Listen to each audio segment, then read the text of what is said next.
예수와 함께 죽고 부활 생명 내 안에 새로운 삶이 열렸네.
예수님의 종. 내가 그리스도와 함께 십자가에 못 박혔나니 그런즉 이제는 내가 사는 것이 아니요 오직 내 안에 그리스도께서 사시는 것이라. 갈라디아서 2장 20절. 이 말씀은 나의 독립을 내 손으로 부수고 최상의 주 예수님께 순복하는 것을 의미합니다. 아무도 나 대신 이 일을 할 수 없습니다. 스스로 해야 합니다. 하나님께서는 1년 365일 내내 이 자리까지 이끄시지만 강제로 하지는 않으십니다. 이 말씀의 의미는 나 자신의 생각이 아니라 예수님을 향한 완전한 충성을 위해 하나님으로부터 독립하려는 내 안의 독자성이라는 껍질을 깨뜨리는 것입니다. 그리고 참된 자유함 가운데 나의 인격적 본성을 주님과 하나 되게 하는 것입니다. 이 수준에 이르면 더 이상 내 마음속에 갈등이 없습니다. 이것이 강한 성도를 만드는 비결임에도 불구하고 예수 그리스도에 대한 충성에 있어서 나를 인하여 하는 충성의 참 의미를 아는 사람이 거의 없습니다. 자아의 부서짐이 있었습니까? 그렇지 않다면 모든 것이 거짓 경건입니다. 내가 결정해야 하는 단 한 가지는 포기이기 때문입니다. 예수 그리스도께 순복하겠습니까? 자아가 부서지든 상관하지 않겠습니까? 자아 실현을 버리는 단계에 이르러야 합니다.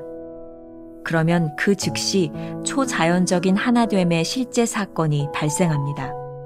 그리고 성령의 증거가 분명하게 나타나는데 바로 내가 그리스도와 함께 십자가에 못 박혔다는 실체입니다. 기독교의 열정은 마음을 다해 나의 권리를 포기하고 예수 그리스도의 종이 되는 것입니다. 그렇게 하기 전에는 아직 성도로서의 삶을 시작한 것이 아닙니다. 하나님의 부르심을 듣는 학생이 1년에 한 명만 있어도 하나님의 성경 대학이 존재하는 충분한 이유가 될 것입니다. 이 대학은 조직 및 학문으로서의 가치로 보면 아무것도 아닙니다. 그러나 이 대학을 통해 하나님께서 자기를 위해 사람들을 취하실 것입니다. 하나님께서 당신을 사용하시도록 합니까? 아니면 당신이 원하는 미래에 대한 생각에 사로잡혀 있습니까? 김병삼 목사의 매일 만나 365, 오늘은 11월 3일 예수님의 종이란 제목으로 말씀을 함께 나누겠습니다. 오늘의 주제, 주를 위하여. 예수님의 종이 되는 것은 누가 강요할 수 있는 것도 아니고 도와줄 수 있는 것도 아닙니다. 챔버스는 분명하게 선언합니다. 이 말씀은 나의 독립을 내 손으로 부수고 최상의 주 예수님께 순복하는 것을 의미합니다. 아무도 나 대신 이 일을 할 수 없습니다. 오늘 본문 말씀의 의미를 생각해 보겠습니다. 갈라디아서 2장 20절, 내가 그리스도와 함께 십자가에 못 박혔나니 그런즉 이제는 내가 사는 것이 아니요 오직 내 안에 그리스도께서 사시는 것이다. 그리스도와 함께 살기 위해서는 그리스도의 십자가의 날을 못 박아야 합니다. 완전한 순종을 위해서는 내 안에 살아있는 독립성이라는 껍데기가 깨어져야 합니다. 챔버스가 말하는 핵심은 이렇습니다. 우리의 순종은 인격적 관계 속에서 일어나는 것이며, 인격적이라는 말은 강압이 아닌 자유로운 순종으로 나타난다는 것입니다. 사실 이 수준, 즉 그리스도와 함께 못 박히고 그리스도가 내 안에 사시는 상태가 되면 우리 마음속에 더 이상 갈등이 없을 것입니다. 하지만 안타깝게도 이런 단계에 이르는 사람은 거의 없습니다. 주님의 종이 되는 것은 주님을 위해 사는 것입니다. 그러나 주님은 동등한 관계에서 하는 자발적인 순종을 원하십니다. 이 상태는 온전히 우리 자신이 십자가에서 죽지 않으면 시작될 수 없습니다. 자발성은 십자가에서 온전히 죽은 내가 내 안에 계신 주님으로 인해 진정한 충성에 이르는 것입니다. 챔버스는 그리스도와 함께 내가 십자가에 못 박힌다는 의미를 이렇게 설명하고 있습니다. 자아의 부서짐이 있었습니까? 그렇지 않다면 모든 것이 거짓 경건입니다. 내가 결정해야 하는 단 한 가지는 포기이기 때문입니다. 예수 그리스도께 순복하겠습니까? 자아가 부서지든 상관하지 않겠습니까? 카일 아이들먼은 오늘 제자로 살기라는 책에서 예수님의 종이 되는 것의 의미를 이렇게 설명하고 있습니다. 예수님을 따르겠다는 말은 곧 자신에 대하여 죽겠다는 말이다.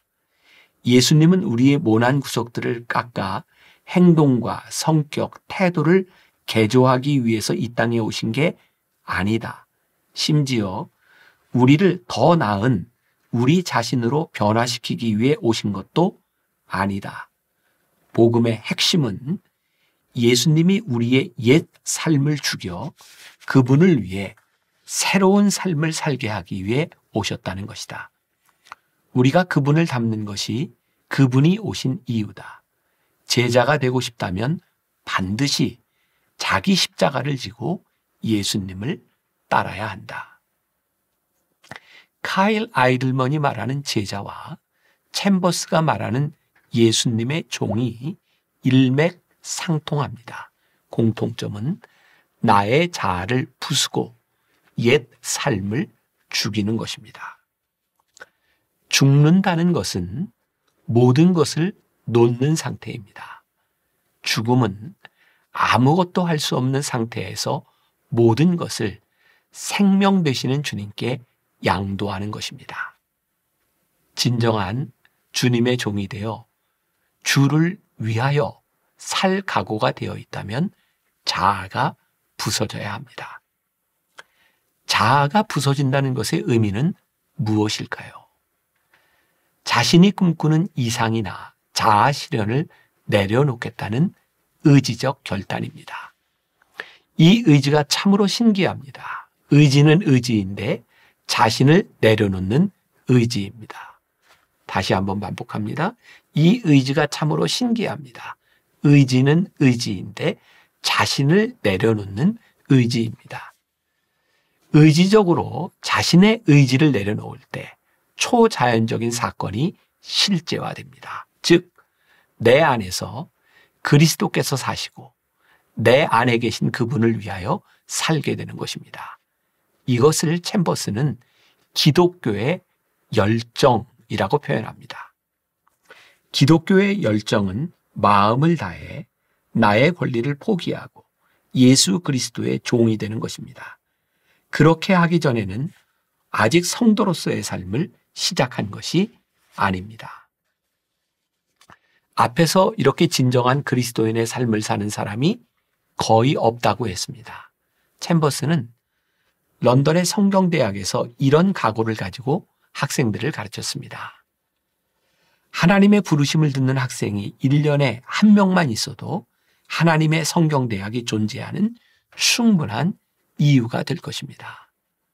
이 말이 큰 도전이 됩니다. 하나님을 위해 쓰임받는 사람들은 좋은 곳에서 많은 것을 배우고 좋은 재능으로 많은 것을 이룬 사람들이 아닙니다. 하나님께서는 오직 하나님의 부르심에 자신을 포기하는 사람을 취해 일하십니다. 예수님께서 제자들을 부르시고 택하셨던 방법을 가만히 생각해 보시기 바랍니다. 예수님은 부활하시고 승천하실 때 많은 사람들에게 사역을 부탁하지 않으셨습니다. 끝까지 주님의 약속을 믿고 기다렸던 사람들을 통하여 성령께서 일하셨습니다. 예수님께서 택하셨던 제자들은 위대한 성취나 뛰어난 재능을 가진 사람들이 아니었습니다. 그들은 단지 나를 따르라는 주님의 명령에 순종한 사람들이었고 이들을 통해 하나님 나라의 일을 시작하셨습니다.